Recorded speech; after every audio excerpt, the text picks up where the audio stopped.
नमस्कार दोस्तों, आपका स्वागत है एक बार फिर से आपके अपने चैनल शास्त्र ज्ञान में। दोस्तों, आप कुछ नया सीखना चाहते हैं तो हमारे चैनल को सब्सक्राइब करें। ओम नमः शिवाय, जय मां पार्वती। नमस्कार दोस्तों, हरतालिका तीज की आप सभी को हार्दिक शुभकामनाएं। दोस्तों, साल 2023 सितंबर के महीने में हरतालिका तीज कब है? 17 या 18 सितंबर। और इस व्रत की समाप्ति कब होगी? इस दिन व्रत का पालन कैसे करें? व्रत में कौन सी चीजें नहीं खानी चाहिए? जान लें सब कुछ आज की इस वीडियो में। दोस्तों, हरतालिका तीज का पवित्र दिन शिव और मां पार्वती के भक्तों के लिए प्यार की सौगात लेकर आता है। दोस्तों, इस दिन का हर सुहागन स्त्री बड़ी ही बेसब्री से इंतजार करती है। दोस्तों, हरतालिका तीज में भगवान शिव और मां पार्वती धरती पर आकर अपने हर भक्त के घर में वास करते हैं और सच्ची भक्ति करने पर धन धान्य से घर भर देते। दोस्तों, आज की इस वीडियो में हम आपको हरतालिका तीज से जुड़ी हर जानकारी बताएंगे, जैसे कि इस दिन व्रत कैसे रखें, कौन कौन व्रत रख सकता है, इस दिन क्या खाए क्या नहीं, व्रत के नियम, और इस दिन कौन से उपाय करने से आपकी सोई हुई किस्मत जाग सकती है और आप हो जाएंगे धनवान मालामाल। और इस दिन से जुड़ी संपूर्ण जानकारी इस वीडियो में मिलेगी, इसलिए वीडियो को आखिरी तक जरूर देखें। दोस्तों, यदि आप भी अपने जीवन में मां पार्वती और भगवान शिव की कृपा पाना चाहते हैं तो इस वीडियो को लाइक करके कमेंट में ओम नमः शिवाय जय मां पार्वती लिखना ना भूले। दोस्तों, भाद्रपद महीने के शुक्ल पक्ष की तृतीया तिथि को हरतालिका तीज का व्रत रखा जाता है। धार्मिक कथाओं के अनुसार माता पार्वती ने भगवान शंकर को पति स्वरूप में पाने के लिए इस दिन से ही तप की शुरुआत की थी। उनके कठोर तप से प्रसन्न होकर भगवान शंकर ने उन्हें आशीर्वाद दिया था, जिसके फलस्वरूप माता पार्वती ने उन्हें पति स्वरूप में प्राप्त किया। यही वजह है कि कुंवारी लड़कियां भी मनचाहे वर के लिए इस व्रत को रखती है। दोस्तों, देवी पार्वती ने कुंवारी अवस्था में इस व्रत को किया था, इसलिए इस व्रत को सुहागन महिलाओं के साथ साथ कुंवारी कन्याएं भी अच्छे वर की प्राप्ति के लिए रखती है। यह व्रत निर्जला रखा जाता है, निराहार रखा जाता है। सभी सुहागन महिलाएं इस दिन अपने पति की लंबी आयु की कामना से और अखंड सौभाग्य के लिए इस व्रत को रखती है। इस दिन मां पार्वती और शंकर की पूजा की जाती है। सुहागन महिलाओं के अलावा जो कुंवारी कन्याएं हैं, वह भी इस दिन मनचाहा वर पाने के लिए निर्जला इस व्रत को विधि विधान से रख सकती है। हरतालिका तीज का व्रत रखने के लिए कुछ जरूरी नियम हैं, जिनका पालन करना जरूरी है। धर्मशास्त्रों के अनुसार अगर आप व्रत के समय इन नियमों का पालन नहीं करती है तो इस व्रत का पूर्ण फल प्राप्त नहीं होता है। चलिए अब आपको बताते हैं हरतालिका तीज के जरूरी नियम कौन कौन से हैं जो आपको जरूर ध्यान रखना चाहिए। दोस्तों, साल 2023 में 18 सितंबर सोमवार को हरतालिका तीज है और इसी दिन व्रत रखा जाएगा। व्रत रखने से एक दिन पहले आपको भरपूर मात्रा में पानी या लिक्विड चीजों का और फलों का सेवन करना चाहिए। ज्यादा नमक का या ऑयली चीजों का सेवन करने से बचना चाहिए। इस व्रत में आप सुबह 3 बजे से पहले पानी या फिर कोई भी लिक्विड चीज ले सकते हैं, लेकिन कोई भी नमक की चीजें लेने से बचें, क्योंकि ऐसा करने से व्रत पूरा नहीं माना जाता। दोस्तों, तृतीया तिथि प्रारंभ होगी 17 सितंबर रविवार की सुबह 11:10 से और 18 सितंबर सोमवार दोपहर 12:39 पर समाप्त हो जाएगी। उदय तिथि के अनुसार 18 सितंबर सोमवार के दिन ही व्रत रखा जाएगा। इस दिन भगवान शिव और पूरे शिव परिवार की पूजा की जाती है। हरतालिका तीज के दिन सूर्योदय सुबह 6:18, सूर्यास्त शाम 6:24 पर होगा। ब्रह्मा मुहूर्त सुबह 4:41 से 5:29 तक रहेगा। अभिजीत मुहूर्त सुबह 11:56 से 12:45 तक अमृत काल का समय रहेगा। सुबह 4:30 से 6:06 तक और राहुकाल का समय, जो कि अशुभ मुहूर्त रहता है, सुबह 7:30 बजे से लेकर 9 बजे तक रहेगा। तो सुबह आप राहुकाल के समय का ध्यान जरूर रखें। इस समय कोई भी शुभ कार्य करने से बचना चाहिए। 18 सितंबर को हरतालिका तीज की पूजा की शुभ मुहूर्त इस प्रकार है। सुबह का शुभ मुहूर्त रहेगा सुबह 6:07 से लेकर 8:24 तक। इस बीच में आपको राहुकाल के समय का त्याग करना है। इसके अलावा सुबह 9:11 से लेकर 10:43 तक आप पूजा कर सकते हैं। दोपहर की पूजा का मुहूर्त प्रारंभ होगा दोपहर 3:19 से शाम 7:51 तक रहेगा। इसके अलावा प्रदोष काल का समय रहेगा शाम 5:39 से लेकर 7:09 तक। शाम को प्रदोष काल में की गई पूजा भगवान शिव और देवी पार्वती बहुत जल्दी स्वीकार करती है, इसलिए प्रदोष काल में आप पूजा जरूर करें। व्रत पारणा का यानी व्रत खोलने का शुभ मुहूर्त रहने वाला है 19 सितंबर मंगलवार की सुबह 6:18 से लेकर 8:02 के अंदर। आपको ध्यान रखना है कि हमेशा अगले दिन सूर्योदय के बाद ही व्रत खोलना चाहिए और व्रत खोलते समय आप लिक्विड चीजों का, पानी का या जूस का सेवन जरूर करें, उसके बाद ही कोई अन्य पदार्थ खाएं। सबसे पहला नियम है कि इस व्रत को निर्जला रखा जाता है, तो हरतालिका तीज के दिन सुहागन महिलाएं व्रत रखती है, जिसके नियम भी बहुत कड़े होते हैं। इस व्रत में किसी भी तरह से अन्न या जल ग्रहण नहीं किया जाता है। अगले दिन सुबह पूजा के बाद जल पीकर ही व्रत खोला जाता है और इस व्रत को जो भी महिलाएं शारीरिक रूप से स्वस्थ हैं उनको ही रखना चाहिए, क्योंकि नियम बहुत ज्यादा कठिन होते हैं। ऐसे में यदि प्रेग्नेंट लेडी हो तो आप हो सके तो व्रत न करें। यदि आपकी फिर भी इच्छा है तो फिर आप जल के साथ और फलों के साथ इस व्रत को कर सकती है,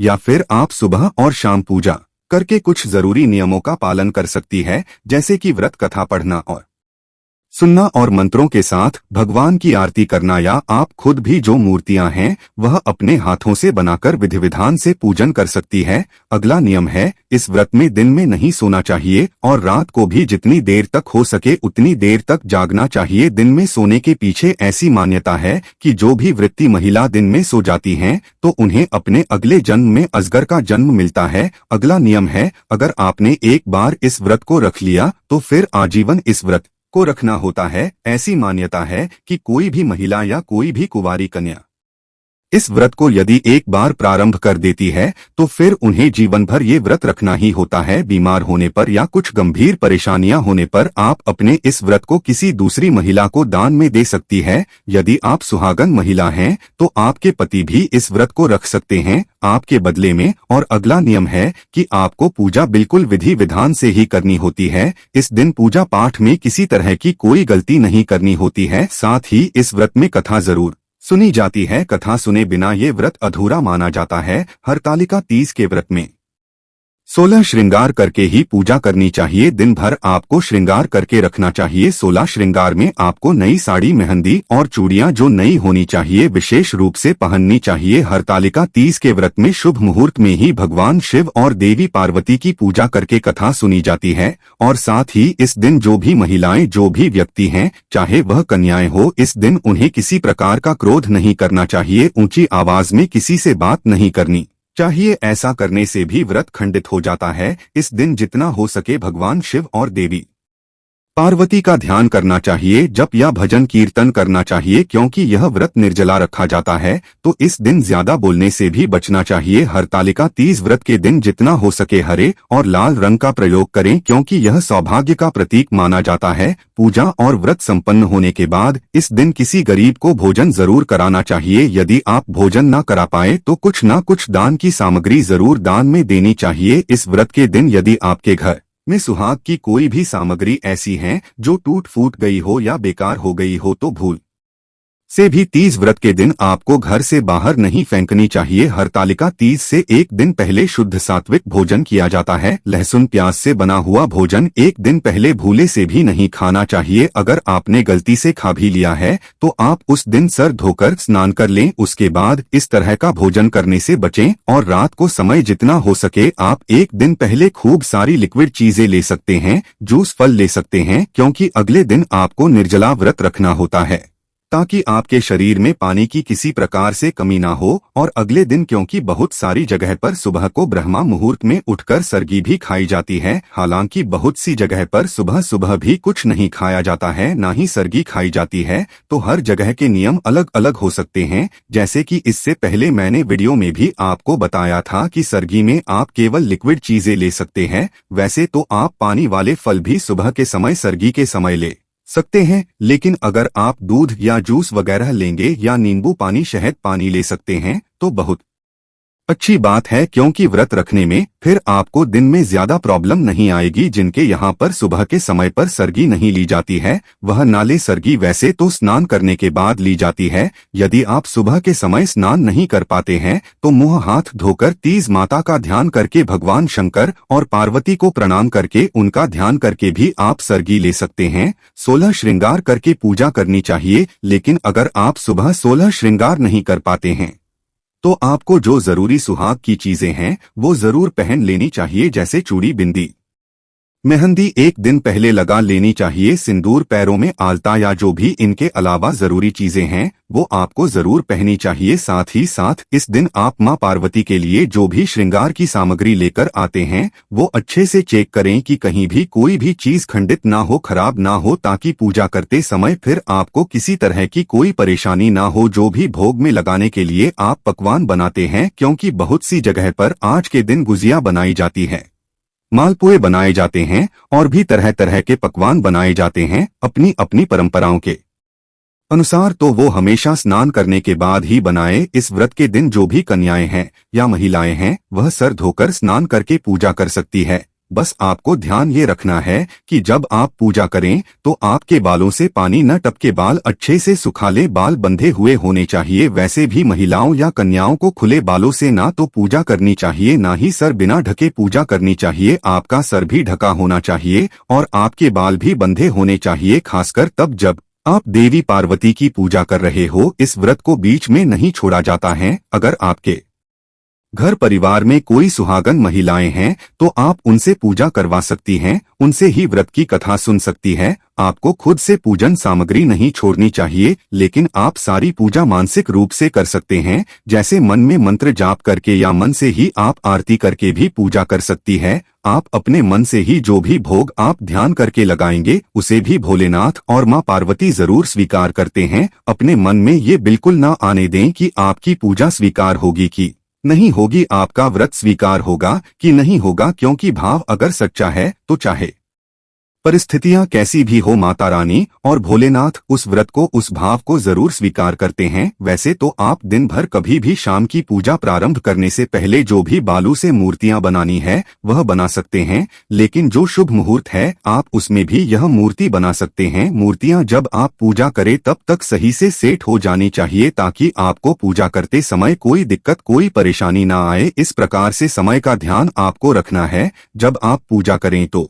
जो भी आपने मूर्तियां बनाई उनका भी श्रृंगार आपको विधिवत करना है और अगले दिन सुबह सूर्योदय से पहले ही इन मूर्तियों का विसर्जन आसपास किसी नदी में या तालाब में कर दिया जाता है। यदि आपके आसपास ऐसी व्यवस्था ना हो तो आप किसी खाली गमले में भी इनका विसर्जन कर सकते हैं। वैसे कोशिश करनी चाहिए आपको ढूंढने से आसपास नदी, तालाब या कोई भी ऐसी जगह मिल जाएगी जहां पर आप इसका विसर्जन कर सके। ध्यान रहे कि आपको विसर्जन की कोई भी सामग्री ऐसी जगह नहीं डालनी है, ऐसी जगह नहीं फेंकनी है जहां किसी के पैरों तले आ जाए या जहां पर इन सामग्रियों का अपमान हो। व्रत हमेशा अगले दिन सूर्योदय से पहले ही खोल लिया जाता है, तो सुबह जल्दी से उठकर आप पूजा भी कर लें। व्रत खोलने से पहले स्नान आदि से निवृत्त होकर जो भी पूजा करनी है या भगवान शेषमा याचना है कि पूजा पाठ में ये हरतालिका तीज का व्रत रखने में अगर आपसे अनजाने में कोई गलती हुई हो तो उसके लिए भगवान आपको क्षमा कर सके। विसर्जन करने से पहले ओम श्री गणेशाय नमः और ओम उमा महेश्वर राय नमः इन मंत्रों का यथासंभव जाप करें। फिर कुछ ना कुछ फल या मिठाई का भोग भगवान को अर्पित करें।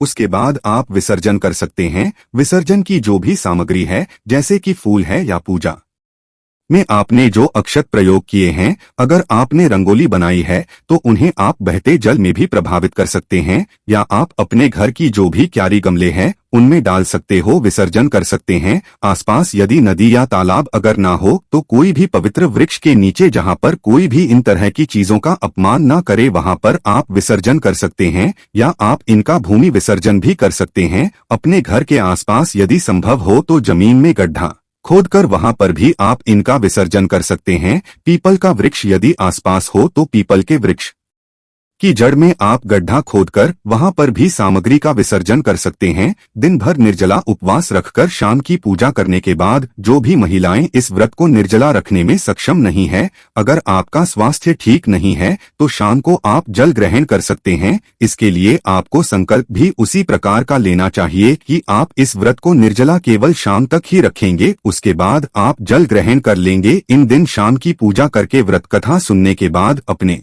परिवार में सासू माँ को या फिर ननद को बयाना दिया जाता है। बयाने में सुहाग की सामग्री अन्न, न वस्त्र, फल, मिठाई और दक्षिणा दी जाती है। तो जो भी आपका सामर्थ हो, जितना भी आप खुशी खुशी कर सके, उतनी सामग्री को आप रखकर माथे से लगाकर अपने परिवार की महिला को जरूर दान में दें। यदि परिवार में ऐसी महिलाएं नहीं हैं, तो आप उन्हें जो भी दान में दी जाने वाली सामग्री हैं, उन्हें उठाकर भी रख सकते हैं, उन्हें बाद में भी दे सकते। पूजा करने के बाद अपने परिवार के सभी बुजुर्गों का, अपने से बड़े लोगों का पैर छूकर आशीर्वाद प्राप्त करना चाहिए। इस दिन कम से कम बोलना चाहिए। घर में लड़ाई झगड़ा बिल्कुल ना हो, घर में किसी का अपमान ना हो, खासकर बुजुर्गों का निरादर ना हो, नहीं तो किए गए व्रत का कोई भी फल प्राप्त नहीं होता है। इस बात का आपको सदा ध्यान रखना चाहिए। व्रत हो सके तो अपने पति के हाथों से पानी या जूस वगैरह या मिठाई से आपको खोलना चाहिए। यदि पति साथ में नहीं है तो परेशान ना हो, आप पति से फोन पर बात करके व्रत खोल सकते हैं,